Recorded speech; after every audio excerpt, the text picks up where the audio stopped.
Hai semuanya, di video kali ini saya akan sharing mengenai subquery.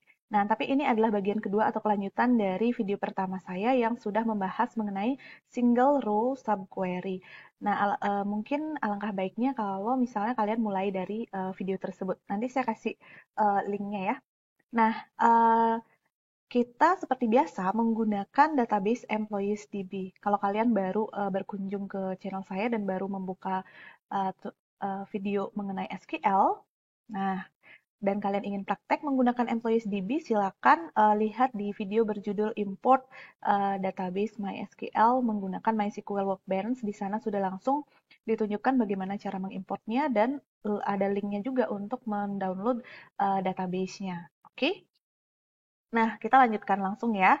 Nah, di video yang pertama tersebut, kalian sudah lihat di akhir videonya bahwa perintah SQL untuk menampilkan customer yang melakukan pembayaran di tahun 2004 ini kurang tepat. Kenapa? Nah, ini kan dia merupakan subquery ya. Jadi select yang kedua ini, select di dalam select ini, jadi ada select di dalam select, ini adalah subquery-nya. Ini menghasilkan banyak data. Ada 136 customer yang melakukan payment pada tahun 2004. Nah, sehingga tanda sama dengan ini tidak tepat. Kenapa? Karena tanda operator perbandingan seperti sama dengan, lebih besar, lebih kecil, lebih besar sama dengan, lebih kecil sama dengan, dan operator tidak sama dengan, itu harusnya membandingkan hanya dengan satu nilai aja, hanya dengan satu value. Sedangkan ini kan multi value ya, jadi ini ada banyak baris, sehingga ini nggak tepat. Sebenarnya soal nomor 4 ini, dia lebih tepatnya merupakan multiple row subquery. Kenapa? Karena subquery-nya menghasilkan berbaris-baris, jadi bukan single lagi, bukan satu baris lagi. Nah, sebelumnya saya jelaskan dulu ya, operator untuk multiple row subquery itu berbeda. Operatornya ada in, ada any, dan ada all. Any ini terkadang disebut sum juga, seperti itu ya. Kadang-kadang dikasih not di depannya sesuai dengan kebutuhan, nanti kita lihat. Nah, untuk in, itu bisa langsung digunakan dan dia hanya membandingkan dengan salah satu value. Jadi ketika kalian menggunakan in, dia hanya membandingkan dengan salah satu value. Maksudnya gimana? Apakah customer-nya sama dengan 103? Oke, kalau iya maka ditampilkan. Apakah sama dengan 103? Kalau iya ditampilkan. Apakah sama dengan 112? Jika iya maka ditampilkan. Itu yang dilakukan oleh in. Nah, sedangkan any atau sum juga membandingkan dengan salah satu. Tapi apa bedanya dengan in? Kalau in digunakan langsung sebagai in saja, atau not in, simple seperti itu. Tapi kalau any atau sum, ada operator perbandingan di depannya. Jadi ada boleh ada sama dengannya, lebih besar, bisa lebih kecil, bisa lebih besar sama dengan, bisa lebih kecil sama dengan, atau bisa juga tidak sama dengan. Nah, semua operator perbandingan ini itu bisa dipasang di depan any atau sum dan juga di depannya all. Jadi any atau sum tidak bisa tiba-tiba masuk ke dalam subquery sendirian, any, kayak gitu aja. Dia harus berteman dengan operator-operator ini. Sedangkan kalau in, dia bisa sendirian gitu. Tapi in ini setara dengan kayak sama dengan gitu ya, seperti sama dengannya, kayak gitu ya. Jadi dia nggak bisa, kalau misalnya saya mau menampilkan lebih besar daripada salah satu, itu nggak bisa pakai in. Tapi kalau sama dengan salah satu, kita masih bisa pakai in.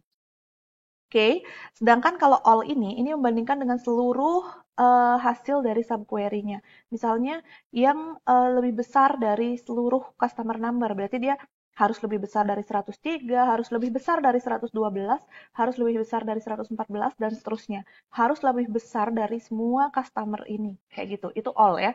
Oke, kita aplikasikan langsung dengan contoh-contohnya. Kita kembali lagi ke kasus kita. Nah, dalam hal ini, ketika kalian disuruh menampilkan customer yang melakukan pembayaran di tahun 2004, sedangkan kita udah dapetin nih yang melakukan pembayaran di 2004, itu adalah orang-orang ini. Berarti kan yang nilainya sama dengan mereka. Jadi yang nomor customernya sama dengan salah satu dari mereka. Nah, sama dengan salah satu, kalian bisa gunakan in. Nah, kalau udah kayak gini, dia nggak akan error lagi. Karena kemarin pakai sama dengan itu error ya. Nah, kayak gini. Mungkin kalian masih ingat. Nah, jadi dia error gitu. Nah, kita pakainya in ini. Ini kayaknya saya komen ya. Tadi errornya bukan karena itu. Nah, errornya tuh kayak gini. Kalau misalnya kayak saya kasih sama dengan subquery return more than one row, sehingga sama dengan ini tidak tepat. Kita ganti sama dengan menggunakan in. Nah, jadi ditampilin deh customer-customernya. Ada 88 orang customer, kayak gitu. Itu ya maksudnya. Ini kenapa kok tadi kan subquery-nya itu kan 136 ya yang ditampilkan gitu kan.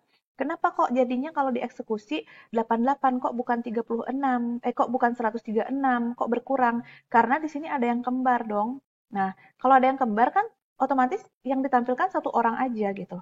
Kalau kalian mau memastikan, kalian bisa select distinct di sini untuk memastikan benar nggak sih emang jumlah customer yang melakukan pembayaran di tahun itu ada 88 gitu. Nah, ini ada 88. Nah, jadi udah sama ya hasilnya ya, 88 gitu. Di sini walaupun dia tidak dikasih distinct, dia pasti akan membandingkannya satu karena kan logikanya kayak gini ya. Dia akan nyari, oh oke, yang 103, yang 103. Nah, karena namanya sama, dia tampilin satu. Seperti itu. Nah, ini juga bisa kita ganti dengan, kan dia sama dengan salah satu. Sama dengan salah satu itu kan, salah satu any atau some ya. Berarti kita bisa menggunakan sama dengan any. Nah, itu juga sama aja sih. Oke, jadi sama aja ya. Jadi in itu bisa Anda ganti dengan sama dengan any gitu ya. Jangan sama dengan all. Kalau sama dengan all, beda dong hasilnya. Dia nggak akan mungkin sama dengan semuanya. Pasti kosong gitu. Karena nggak mungkin ada satu customer sama dengan semua customer gitu. Itu nggak mungkin ya. Oke, itu soal nomor satu. Nah, sekarang misalnya contoh yang kedua. Saya akan menampilkan nama customer yang tidak pernah melakukan payment. Nah, jadi saya buka dulu modelnya. Sehingga kita bisa lihat di sini struktur tabelnya. Nah, jadi di sini ada customers, kemudian di tabel customers ini nggak ada nih data tentang payment-nya, adanya di tabel payment. Nah, tabel payment ini mencatat customer-customer yang melakukan pembayaran dengan check number tertentu pada tanggal tertentu dengan jumlah tertentu. Nah, mari kita lihat di sini. Berarti orang yang tidak pernah melakukan di sini kan di payment hanya mencatat customer yang membayar.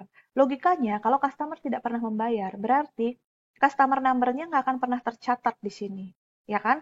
Berarti customer number-nya tidak ada tercatat. Berarti bukan customer number yang tercatat di sini. Kayak gitu ya. Jadi misalnya ada customer yang membayar itu siapa aja, berarti itu jelas bukan dia. Kayak gitu. Jadi kita di sini harus tahu dulu siapa sih customer-customer yang melakukan pembayaran. Jadi kita select customer number from payments. Nah, ini mestinya adalah para customer yang melakukan pembayaran. Jadi orang-orang inilah yang melakukan pembayaran, gitu ya.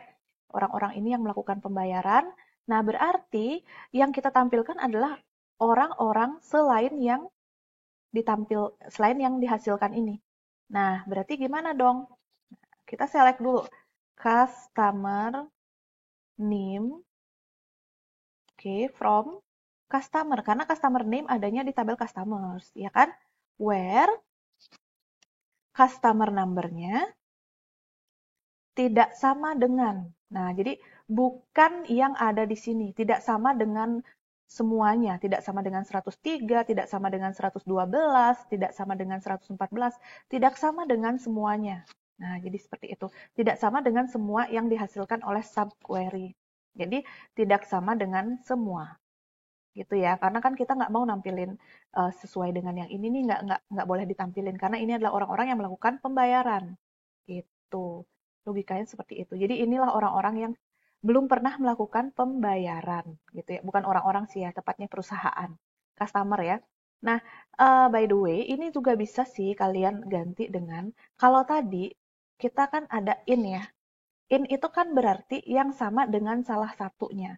Artinya kalau kita pakai in berarti kita akan menampilkan orang-orang yang membayar dong. Karena kan yang cocok dengan customer number dari payment. Berarti yang belum pernah melakukan pembayaran tinggal dibalik aja. Not in. Nah, jadi tinggal dibalik aja. Artinya ya yang belum bayar dong. Kayak gitu ya. Nah, jadi tidak sama, kalau kalian lihat polanya ya. In itu dia setara dengan sama dengan any. Nah, atau bisa diganti dengan sama dengan any. Sedangkan not in itu setara dengan tidak sama dengan all. Bukan tidak sama dengan any ya. Kalau tidak sama dengan any kan tidak sama dengan salah satu. Kayak gitu aja. Jadi dia tidak sama dengan semuanya. Jadi seperti itu. Ini ya versi jawaban dari yang tidak ada di tabel lain. Itu kalian bisa gunakan not in atau tidak sama dengan all.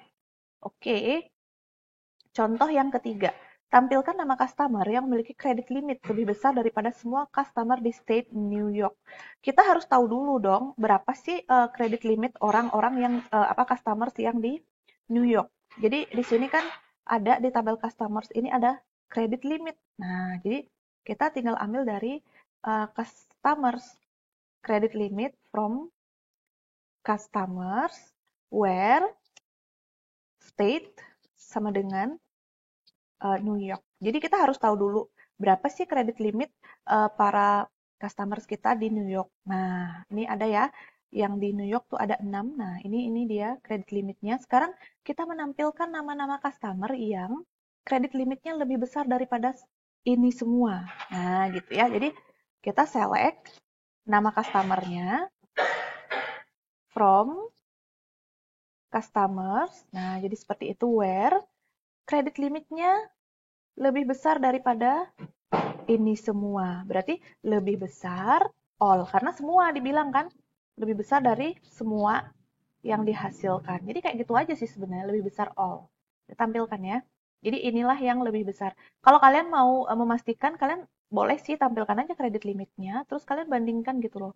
Ini tadi itu berapa? Nah, ini kan kredit limitnya nih. Nah, ini kalian bisa bandingkan.